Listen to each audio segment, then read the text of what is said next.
That little color patch on a field guide page holds far more information than more bird has ever used. Read it properly and you can tell it in seconds whether a sighting is expected, rare or completely out of season. Today I'm going to show you how to actually read a range map, the printed kind and the eBird kind, so you can use it with real confidence in the field. I've been watching birds in India for over 12 years. I review eBird data for Coimbatore and I have co-authored the Birds of Coimbatore field guide. And if there is one skill that separates a beginner from a confident birder, it's not knowing more species, knowing how to read the map in front of you correctly every single time. Let's start with color, because Indian field guides use color to code the season. In guides like Grimmett and Inskipp's The Bird of Indian Subcontinent, the BNHS field guide, and Dr. Salim Ali's classic book, you will typically find four kind shading. Red usually marks the summer or breeding range only. Blue marks winter or non-breeding range. Green marks the resident range, birds present all year where the breeding and wintering ranges overlap. And yellow marks migration only areas, places the birds only passes through on its way to somewhere else. Learn this code once and you can open almost any Indian field guide and read the map at a glance. Beyond color, guides pack in extra detail using simple line work. A dashed line often marks irregular or occasional movement beyond the main range. A row of small dots usually mark vagrant records, places the bird has turned up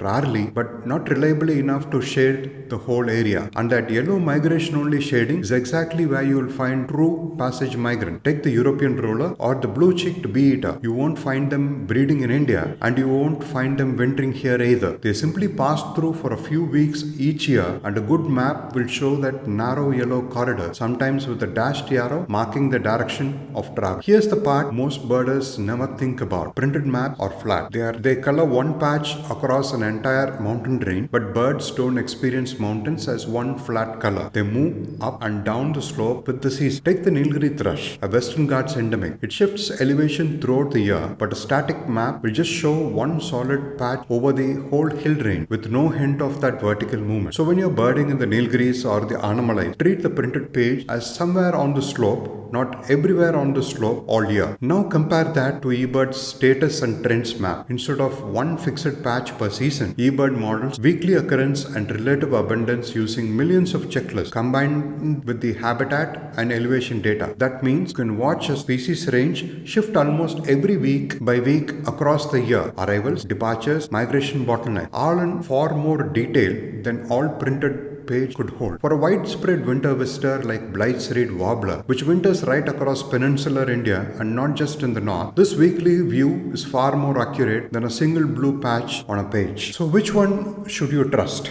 Both, actually, for different jobs. Printed maps work offline. They are simple, and for many Indian species, they are already built using eBird data, so they are not as outdated as people assume. But they can overstate range, especially for Western Ghats endemic, where studies have shown expert-drawn maps often include in unsuitable habitat the bird has never actually uses. eBird's maps are more current, more precise, but they depend on how well an area is sampled. Remote forest interiors and plantation blocks get fewer checklists, so the model has less to work with there. My simple field rule: use the printed map to learn the big picture before you go out, and then cross-check anything unusual against eBird once you're back with signal. That's the whole system. Color for season, symbols for the exception, and eBird for the final detail printed pages can't hold. Next time you open a field guide, you won't just glance at that patch. You will actually read it. If this kind of fieldcraft is useful to you, hit subscribe, and I'll see you in the next video where we are going through best cameras and lenses for bird photography